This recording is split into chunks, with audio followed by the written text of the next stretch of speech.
Have you ever done something for someone and they took all the credit for it? Whether it was helping a neighbor with a project, or a friend with a problem, or lending a hand to a coworker. Most of us at one time or another have helped someone out and watched as they took all the credit for it. We felt the sting as they didn't even recognize us or what we had done for them.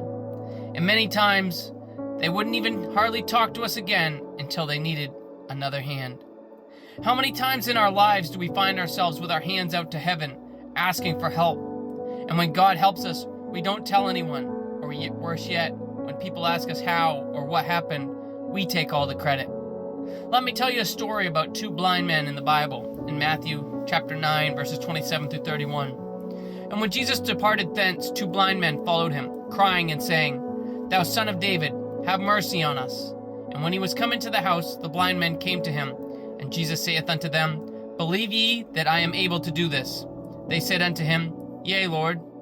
Then touched he their eyes, saying, According to your faith be it unto you. And their eyes were opened. And Jesus straitly charged them, saying, See that no man know it. But they, when they were departed, spread abroad his fame in all that country. Jesus told them not to tell anyone, and they couldn't help themselves. They were so happy, they were so elated, they were so blessed that they had to tell someone. They couldn't even follow the instructions of the one who healed them. They were so excited.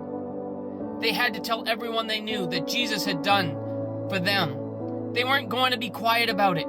You see, time and time again through the Gospels, Jesus did miracles in individuals' lives and told them to be quiet, but they could not. In Mark 1:43 through 45, he healed a leper and told him to tell no one, but he could not contain his joy and spread the good news to all who would hear him.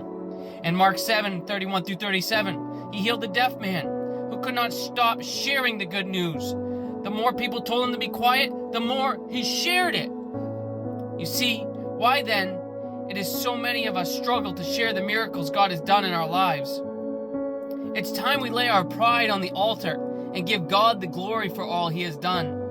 This is a warning to some people that have been just taking credit where God's done stuff in their lives and they've been taking the credit for it. And people say, oh, you quit smoking. Oh, how'd you do it? Oh, well, no, God delivered you from smoking. Stop taking God's credit. He wants his credit. It's time to start sharing our testimony and giving God the glory for all he's done in our lives. It's time to start sharing our testimony with the world so that they can see what God has done for us and can do for them too. It's time to stop worrying about what the world thinks and start worrying about what God thinks. We don't want to be found stealing from God by failing to give him the glory for all he's done in our lives.